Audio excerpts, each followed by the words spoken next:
Ayun, so maganda na naman yung ating market ngayong araw na to, guys. So review ulit tayo ng ating PSE Stock Trendings review. So good evening po sa lahat. Ngayon po ay June 2, 2020. So ito po yung mga top trendings natin ngayong araw na to. Si Dito, yan, mukhang maganda yung nangyari sa kanya.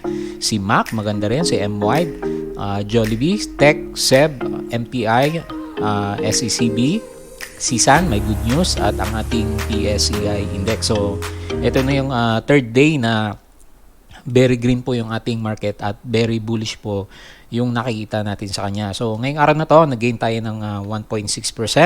So meron pala tayong maliit na gap up nung opening.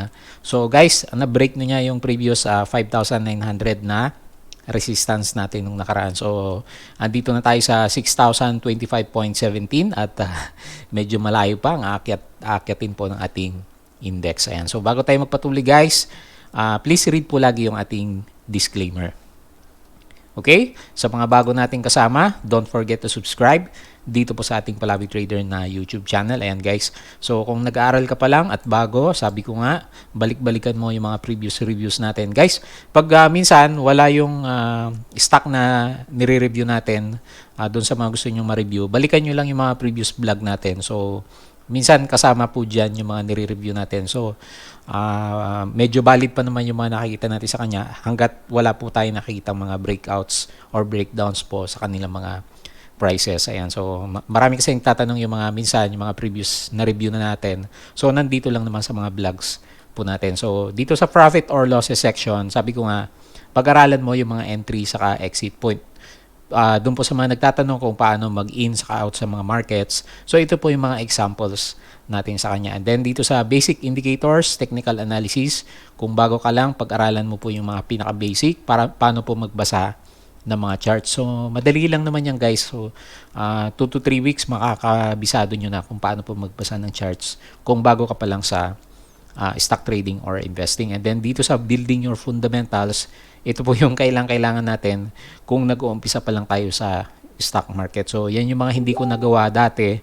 Kaya nung mag-umpisa ako, marami din ako mga losses. Pero ngayon, kontrolado na po yung mga losses natin. Kaya mas okay na yung mga winning trades natin sa kanya. And then dito sa PSEI Stock Market Study, so halo-halo mga studies about sa stock market. And then kung sobrang bago ka talaga, then add mo lang out dito sa aking Facebook account na Palabi Trader.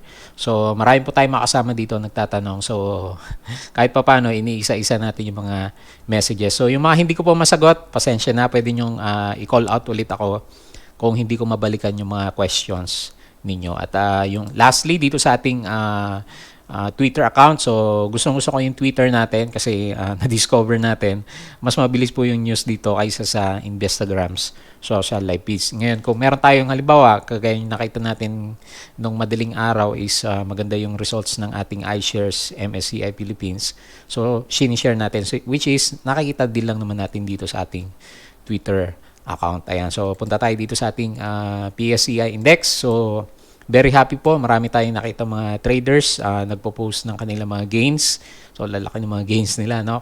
Nakakainggit. And then yung iba, sabi naman nila, yung mga ports nila from red naging green na din. So hopefully tuloy-tuloy yan para mas malaki pa po yung mga gains na makuha natin sa kanya. So third day, so nag-gain po tayo ng 1.6%. So tingnan natin yung kanyang 5-minute chart kung valid yung pag-akyat. So mukhang valid naman, guys, kasi titignan natin yung sinasabi ko sa inyo, yung MA9 nandito lagi sa taas ng ating MA20 at yung mga, eto naman sa case ng indices natin, yung mga points or values niya is above po lagi ng ating MA9 saka MA20, which is very very good sign para sa isang bullish na market. Ayan. So very bull tayo sa ating market kasi yun nga lang, malapit na tayo dito sa ating overbought level. Ayan. So historically, kung titignan mo si PSEI, so nagkakaroon siya ng konting resistance pagdating po sa RSI greater than 70. Ayan. So tingnan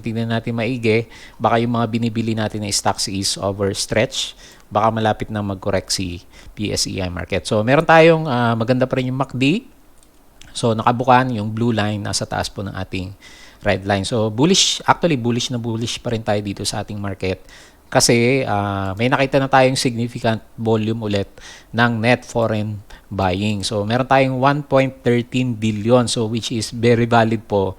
Pumapasok na po yung mga foreigners dito sa ating market. So for the last 3 days na green yung candle, marami na po talaga yung mga foreigners na pumasok sa atin. So yun po yung dahilan kaya umakyat po yung ating indices. So kasama na rin siguro MSCI rebalancing, tapos na. So, stable na yung mga pagpili ng mga magandang stocks sa hindi masyadong maganda.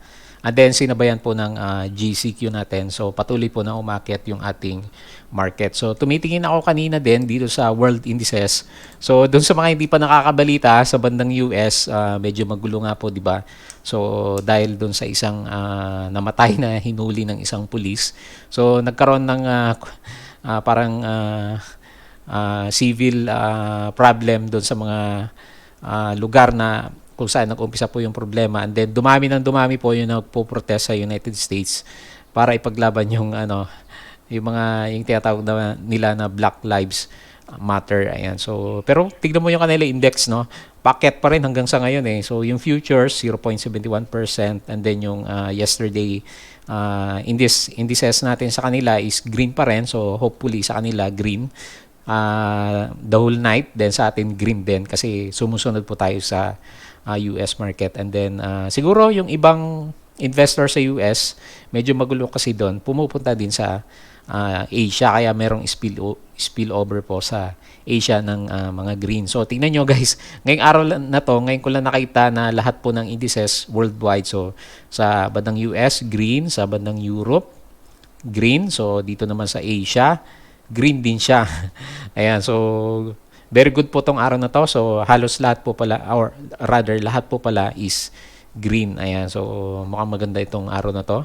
Lahat po ay nagkasundo na itaas po yung ating mga indices. Ayan, so ano kaya yung expect natin bukas? So hopefully green yung US, and then madala ulit tayo sa kanila.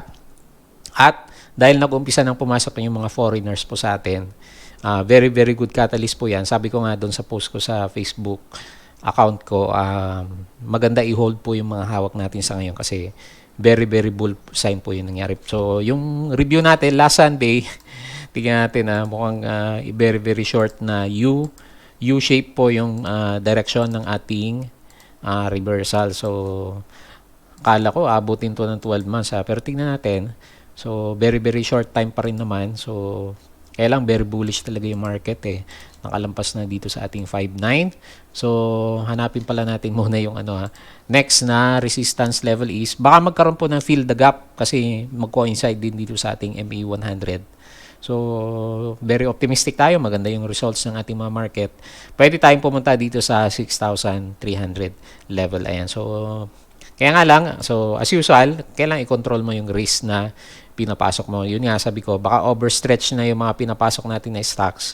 So magko-correct naman po yan eh. Kahit nasa bull run tayo, may times po na magpo-pullback po yung mga stocks. And then, saka na naman tayo sasakay sa kanya para makabuo na naman tayo ng isang uptrending na cycle. So yun nga, sabi ko sa inyo, yung V-shape natin, ang ina-anticipate natin actually is up to 12 months. So pero ang nangyari, March to June, so or rather at end ng May, yung pinaka-bottom po natin kasi parang confirm na to eh, merong foreigners, and then tuloy-tuloy na po pasok yung volume po natin. Ayan. So tingnan natin kung mauntog tayo dito sa ating MA 100, yung pinaka-bullish siguro natin. So tingnan natin sa Friday kung may profit taking.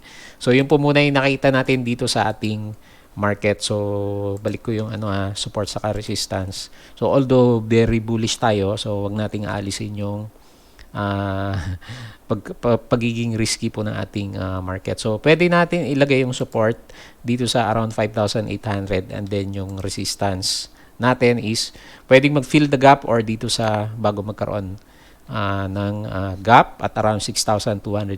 By the way, yung 6,000 level natin nag-coincide yata to doon sa pinag-usapan natin kagabi. So malapit na pala siya dito at around mga around 6,000, no? 6,079. So kung tandaan nyo yung review natin kahapon, ito yung nilalagay natin na pinakamalapit na resistance, pero halos andyan na siya. So itataas natin sa around 6,200 level. Ayan. So yan po muna yung nakita natin. Very bullish pa rin yung ating market. Ayan. So next po, yung mga trending stocks natin. So si dito nagkaroon ng magandang breakout. So very obvious, naka-breakout na po siya sa kanyang bearish area kasi nasa taas na po siya ng ating MA100. So pag na-sustain niya yan, tagal guys, mula July 2019 bumagsak sa MA100 itong si dito. At dahil sa optimism ng rollout po ng kanyang mga networks, so patuloy po na umakyat at congratulations po mula doon sa pinakamababa, ang taas na neto So ayan 129, 130% na yung inakyat niya at mukhang baka mag 200 pa yan So depende sa optimism na ating market, pero ang nakita natin is medyo long term po na bullish itong si dito kasi yung RSI hindi po bumabagsak ng ating RSI 50. So nagkaroon siya ng bullish run around April. So ilang buwan na rin na patuloy na nasa taas ng RSI 50 dito natin. So lalong-lalo na siguro pag sinabi na niya na ready na siya for rollout. So hanapin natin yung kanyang support saka resistance. So meron ba siyang malapit na resistance? So ang pinakamalapit dito sa previous consolidations natin, so masyadong malayo kung ilalagay natin sa 2.89. So siguro ang pinakamalapit sa kanya is dito sa candle natin at 2.56. Ayan. So yan yung titignan natin sa kanya, kung pumasok ka sa kanya, kung mauuntog siya or magre-rebound pabalik. So ang support natin is dito na sa MA100 or yung previous resistance natin na 2.33. So maganda po kasi meron siyang ascending volumes, ascending yung kanyang RSI at yung ating MACD na-revive na siya at naging bullish na kasi yung blue line nasa taas po ng ating red line. Ayan. So maganda yung nangyari dito dito po natin. So kung trend lines naman ang pag-uusapan, ang laki ng trend lines na pwede mong i-drawing sa kanya kung dito ka magkakaroon ng base sa kanya. So lagyan natin So hanapin natin para doon sa mga nagtatanong kung pwede pang sumakay dito sa stock natin. So medyo maganda yung trend lines niya. So pwede kong ilagay dito sa taas. Pero kung medyo conservative tayo sa kanya, so pwedeng ganyan, di ba? Anyway, masyadong magulo pa. Hindi pa masyadong clear yung kanyang trend lines. Basta ang nakita lang natin sa kanya is meron siyang trading channel dito na pwedeng i-test. So maganda kasi yung trend lines natin nakabuo ng kanyang first wave ng higher low dito. So meron tayong low, higher low, high. So saan kaya pupunta yung kanyang next na higher high? Ayan. So congrats po, nag-gain si dito natin ng 4.31%. Ayan. So next si MAC. So talagang umaarangkada po yung ating mga airline concessionaires kahit pinag-uusapan pa nga daw yung yung mga flights na darating. So optimism na rin siguro sa ating GCQ and then sa resumption po ng kanilang mga business. Ayan. So tingnan natin kung saan pwedeng magkaroon ng resistance ulit itong si Macro Asia. So very good sign to kasi sabi natin pag nakabalik dito sa may sideways na previous location itong si MAC is pwede na tayong maging bullish sa kanya. Ayan. So yan muna yung nakita natin sa kanya, isang malaking trading channel. So hopefully hindi siya mauntog sa around 5.53. Ma-break niya yan. So pwedeng maglagay ka sa kanya ng ascending trend lines or trend channel siguro. Tingnan natin kung meron siyang trend channel. Kung magdodrawing tayo ng trend channel dito kay Macro Asia, tingnan natin kung makakabuo tayo ng maganda-gandang direction. So, yan yung nakita natin pag magdo-drawing ka dito sa mga pinaka-base niya and then i-reflect mo dito sa bandang taas. So, hopefully ma-break pa niya yan at i-retest niya ulit yung 5.53 level natin sa kanya. So, lalaki ng volume So, tuloy-tuloy pa rin yung pagtaas ng kanyang RSI. Tingnan natin So, okay pa naman, bullish pa naman, ganun din yung ating MACD. So, kung may hawak ka dito kay MAC, so pwede naman mag-hold sa kanya, di ba? So, ang laki ng mga gains niya kasi 7.86%. Pero kung medyo okay ka na kasi nung nagkaroon siya ng rally dito sa support natin, so umakyat na siya ng more than 20%, which is medyo prone sa profit taking doon sa mga malalaki yung capital na naipasok sa kanya. Pero overall, yung move niya is mukhang sumasabay na rin sa ating market at gusto niyang umangat kasi meron pong volume, RSI sa MACD. And then price action, so lahat po sila nagsama-sama na. Ayan. So medyo bullish tayo ng konti dito kay Macro Asia. So next po natin si M-Wide. So optimism din sa kanyang mga project siguro to kasi ang taas din halos lumalaki din yung volume niya. Kita mo dito guys. So yung mga green candles papataas po siya compared doon sa mga previous red candles natin. So ang laki din 9.85%. So ito yung maganda sa kanya kasi yung pinag-uusapan natin nung nakaraan, nakalabas na po siya sa kanyang descending trend channel. Kung matatandaan nyo yung mga previous na review natin sa kanya, so clone lang natin to. Nung una medyo bearish tayo sa kanya kasi meron siyang descending trend channel na maliwanag. Pero ito yung mga hinahanap natin guys. So meron na siyang mga breakout dito sa ating mga descending trend channel, which is very good reversal sign para dito kay M-Wide. So malapit siya. Medyo malapit siya dito sa ating resistance area. So tingnan natin kung magtuloy-tuloy yan bukas. So sana magtuloy siya para sumabay sa ibang blue chip movements natin. So tingnan natin So nandito pa rin naman siya. So currently nasa resistance area siya dito. So kung ma-break niya yan, parang kagaya ni Macro Asia, babalik siya dito sa kanyang malaking sideways channel nung nakaraan naman. Pero very good news na yan kasi guys, naka-breakout ka na po. Lalong-lalo na kung meron pang follow-up to bukas. So it's a good sign para pumasok yung mga traders natin dito kay MegaWide. So good din yung kanyang MACD, nakabuka. So sana makalampas po sa RSI 50 yung ating RSI level. So kung ganyan kalaki yung volume niya bukas, so most likely magkakaroon na siya ng bullish RSI signal. Ayan. So congrats po doon sa mga naka-bottom peak, 9.85% ngayong araw na to. Okay? So next natin si Jollibee. So very bearish tayo dito kay Jollibee nung kahapon kasi nakikita natin yung MA9 magiging malakas na resistance pero mukhang nag-reverse yung mindset ng mga traders natin dito kasi yung kanyang previous low na 108 ang layo na ng kanyang price so kung naka-bottom peak ka sa kanya tingnan natin 13%, ang laki na rin so ngayong araw na to nag-gain siya 7.38%. Red sign pa rin sa akin yung kanyang earnings, hindi maganda yung ating RSI. So tignan lang natin kung mauntog siya dito sa RSI 48. So hindi pa rin naman maganda yung ating MACD kasi yung blue line nasa baba po ng ating red line. So bakit kaya biglang umakyat itong si Jollibee natin for the last 2 trading days? So good sentiment overall ng ating market. And then siguro hindi ko mahanap dito kanina. Meron ako nabasang news dito na si spokesman Harry Roque, inaalaw na po niya yung mga dine-in. So yun nga lang, medyo limited yung number of persons na nandun sa loob ng dine-in. So, alam niyo naman, restaurant business itong si Jollibee natin. So, maraming kumakain sa loob ng kanyang mga establishment.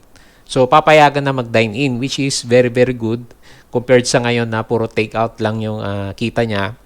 So, mukhang babalik na yung mga revenue nitong si Jollibee natin. So, overall naman, hindi pa rin maganda itong si Jollibee kasi yung business niya hampered. So, yun nga, meron ako nababasang thread dito sa social live feeds na baka maapektuhan yung mga business niya sa US kasi nakita niyo naman nagwawala yung mga tao, nagkakaroon ng mga vandalism and then nagkakaroon ng looting. So, yung mga products doon sa mga, halimbawa doon sa Nike, pinagkukuha pa yung mga sapatos. So, may nakita tayo ng mga video doon.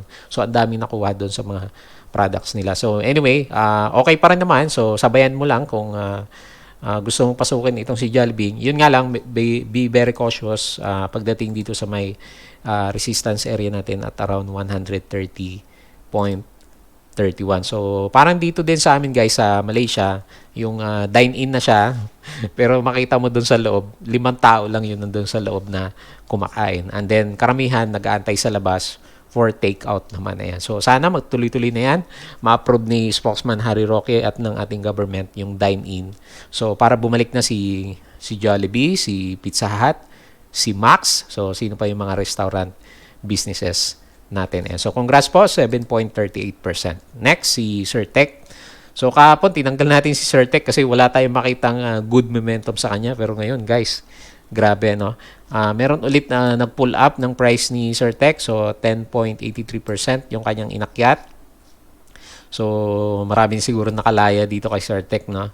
Tingnan natin yung kanyang trend lines, ha. Yung previous trend line, so, ang ganda. Talagang nilabas siya, eh. So, tingnan natin for the next day, bukas, kung magkaroon ng follow-up itong si Certec. So, pwedeng bumalik siya sa kanyang sideways kung makakalampas siya ng 2 to 3 days dito sa ating descending trend lines naman sa kanya. Kasi nung huli, nakapag-drawing tayo ng descending trend channel, which is very obvious nga nung nakaraan. Pero sa overall sentiment ng ating market, nahila po siya ng ating mga traders. So, tingnan natin kung magtuloy-tuloy yan. So, meron tayong avid follower ng mga semicon, si Dean.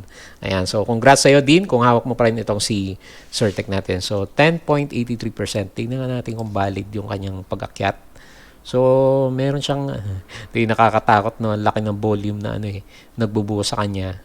Pero, nag-survive naman siya at kinaya ng mga traders na i-maintain po yung pag-akyat ng kanyang price. So, yan guys. So, kung nagkakaroon ka na, lagi kong sinasabi, pag intraday trading, within the day trading, tignan mo lagi yung 5-minute chart. So, kung yung prices hindi bumabagsak sa ating MA9 or dito sa ating MA20, so, kita mo naman, bukang-buka yung mga moving average, which is a good entry point sa kanila. So, medyo nakapokus kasi karamihan kanina kay, tingin natin kay SEB, saka kay Macro Asia kasi lumipad na naman, tsaka si M-Wide yung mga prices nila. Ayan. So, tingnan natin kung masustain ni Tech. So, malapit pa rin naman siya dito sa ating descending trend lines. Ayan. So, yun muna yung nakita natin sa kanya. So, ito si SEV. Tingnan natin yung last price niya. So, maganda din, 9.55%. So, ilang araw nang umakyat si SEV, no? So, ang galing ng bottom nitong si SEV, no? So, mula sa kanyang bottom, umakyat na tayo ng more than, laki 32%. So, hindi pa siya fully nag-open yan.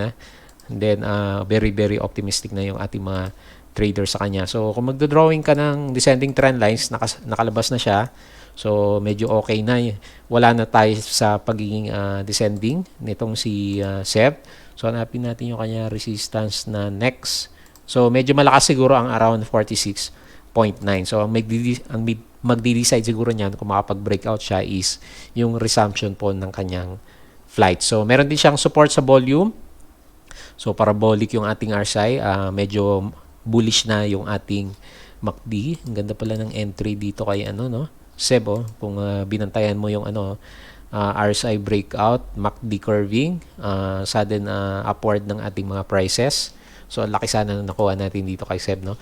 Kung nabantayan natin to ng maigi. So, congrats po dun sa mga holders.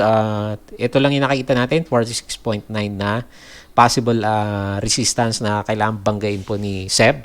So, kailangan niya ng volume para medyo makalabas sa kanyang susunod na direction. Ayan. So, yun po muna yung nakikita natin. At ang support mo naman, kung sakaling nahuli mo siya, dito ka po sa ating MA20 titingin sa kanya. So, pag na-break yan, baka magkaroon siya ng retest. Marami siya mga gap ups na kailangang i-fill naman. Ayan. So, next po natin si MPI. So, kahapon nakita natin nag-breakout si MPI sa kanyang trend channel. So, balik natin yung kanyang trend channel para mas madaling makita yung kanyang direction. So, kahapon nakita natin nag-breakout siya. And then, ang maganda dito kay MPI, meron siyang follow-through ng volume. So, ilang days na ba to? So, 5 days na green day na itong si MPI. So, bukas magkakaalaman kung meron pa siyang spike. So, nakapasok na siya sa kanyang previous na box. So, kung matatandaan nyo, yung mga Darvas box natin. So, ito yung previous box niya. So, in-extend ko para madaling makita, no? So, pasok na siya ulit dito sa ating previous box. So, meron na siyang bagong channel na pwedeng i-retry. So, wag lang babagsak ulit dito sa loob ng ating previous na trend channel itong si MPI. Pero nakita natin, medyo maganda yung momentum kasi meron pong accumulation ng volume. So, hanapin na natin yung kanyang next resistance. So, plot natin, no? So, ito yung resistance niya. Actually, nasa resistance, no? So, ang pinakamalapit lang naman, siguro dito. Ayan, so, siguro dito kasi merong previous hindi siya makaangat and then merong gap. So, or medyo malayo. Sobrang optimistic. So, ayaw naman natin sobrang optimistic. So, balik natin dito. So, previous mga candles, merong gap din dito. So, ayan. So, dito nagkaroon ng breakdown ng nakaraan. So, 3.34 yung next na pwede pong banggain ni MPI. Ngayon, kung nakabili ka, gawin mong support yung ating MA 100 para alam mo yung kung saan ka magkakatlo sa kanya kung prinoprotektahan mo naman yung capital or yung gains na nakuha mo sa kanya. So, maganda kasi meron tayong RSI breakout at RSI 59. So, kahit pa paano, yung RSI is above 50. So, bullish tayo. And then, yung MACD, nakabuka naman dito kay MPI natin. Ayan. So, congrats po sa holders at nag-hold pa rin dito kay MPI. Malit lang naman, 1.6% for this day. Okay? So, next natin.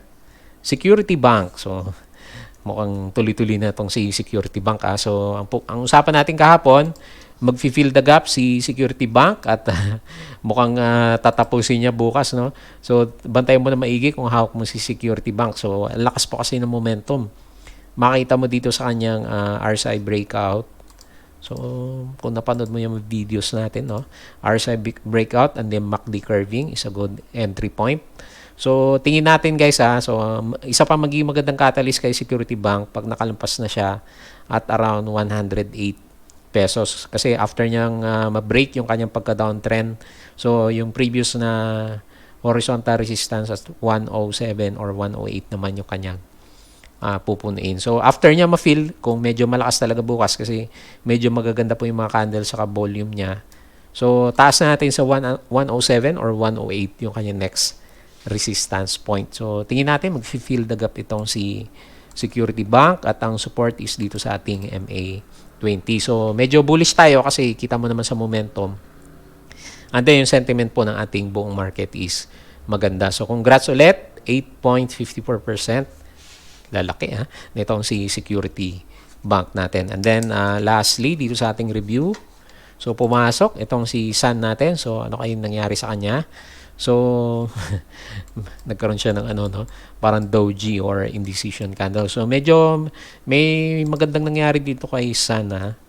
So, sa previous, meron siyang fake out, no? Nung nakaraan, umabot pa siya ng 20% sa isang araw. So, wala siguro masyadong nakapansin dito, no? Tingnan natin sa kanya 5-minute chart. So, ayun, nagkaroon pala siya ng gap up. Sa opening pa lang, magkano ng gap up na itong si, So, talagang lakas ng demand, 6%, and then umabot ng halos 20%. So, ang ganda ng move nitong si Sun natin. So, bakit kaya biglang umakyat itong si Sun natin? So, meron tayong nabasang news or catalyst po sa kanya galing kay Inquirer. So, Sun City Cement's controlling stake in Sun Trust. Ayan, so magkasama lang yata ito, no? Si Sun Trust saka si Sun City. So, basahin nyo lang po yung disclosures. Mukhang matutuloy kasi yung pagtatayo ng isang casino yata nitong si Sun Trust natin or si Sun City. So, nagkaroon sila ng combination. So, mag-i-increase ng capitalization si Hong Kong-based Sun City Group dito sa ating kay Sun na stock natin, Sun Trust. And then, yun nga, magko-construct sila ng 5-star hotel and casino in Manila. So, sa may Parañaque City. So, matagal na itong pinag-uusapan pero mukhang ngayon lang pala natuloy. So, naging catalyst po sa pag-angat ng kanyang prices. So, tingin natin, mabubuhay ulit itong si Sun. So, lagay natin yung resistance at 1.32 at ang support is dito sa ating previous candle which is at 1.22. So, medyo konti lang nilalagay nating trading channel pero more on the bullish side po yung nakita natin dito kay Sun. Lalo na kung mag-start na po yung construction ng kanyang casino. Ayan. So, very good business kasi yan dito kay Sun Trust Home Developer. So, magkakaroon siya ng income pag tinatayo niya yung casino na binabalak po nilang i-build. Ayan. So, kung matuloy yan, so kasi kailangan pa ng mga permit yan. And then, hindi pa naman ganun karami yung pwede magtrabaho sa dito sa may mga business area natin. So, tingnan natin, baka magkaroon pa ng konting time bago umakyat itong si Sun Trust natin. Ayan. So, yun nga lang, medyo magandang catalyst na talaga yan kasi meron nag-invest sa kanya para gaganda po ang business nitong si Sun natin. So yun pala yung matagal ng ano eh, kung bakit nag-i-spike itong si Sun natin. And then so ngayon natuloy na, baka bantayan natin to, baka lalong mag-spike pa po yung kanyang mga prices. So yung RSI sobrang parabolic kasi straight yung pag-akyat. So medyo gumanda rin yung ating MACD sa kanya. Ayan. So yan lang muna yung nakita natin sa kanya kasi indecision candle po yung lumabas sa kanya ngayong araw na ito. Ayan. So para hindi ka masyadong maipit kung maglagay ka ng maraming capital dito kay Sun kasi ang dami po talagang stocks dito sa ating PSEI na magaganda na po yung mga setup. So lalong-lalo na yung ating financials. Tingnan natin . So ayan, so parang kada yung ating finance. So kita mo dito, paakyat. So sa ating mining kaya walang masyado nakakapansin yata dito sa ating mining. So hindi pa masyadong umarangkada yung ating mining dito sa ating mga holdings. Ayun, umarangkada yung mga holding firms natin . So SM Group of Companies yata to. So hinihila ni SM, ni BDO, tingnan SM BDO, at saka ni SMPH. Ayun, so gaganda ng mga ano nila. Yung property, kasi si SM sa property, okay din yung ating property. So parang kada na po lahat ng ating 8 indices. So tingnan nyo na maigi kung sino, normally doon sa mga books na nababasa natin, halimbawa sa isang indices, halimbawa property, kung sino yung nangunguna sa kanila, normally sila yung tinatawag na leaders at maganda sundan. Ayan, so mamaya magre-research tayo ng mga companies na leaders at yun yung magandang sabayan pag umaakyat po yung ating index. Kasi sila po yung, kahit mag-pullback po yung ating market, sila yung mangunguna sa pag-akyat po. Ngayong medyo maganda na yung pagbalik po ng ating PSEI index sa ngayon. Ayan. So guys, tingnan natin bukas kung green day ulit. Sana green si US.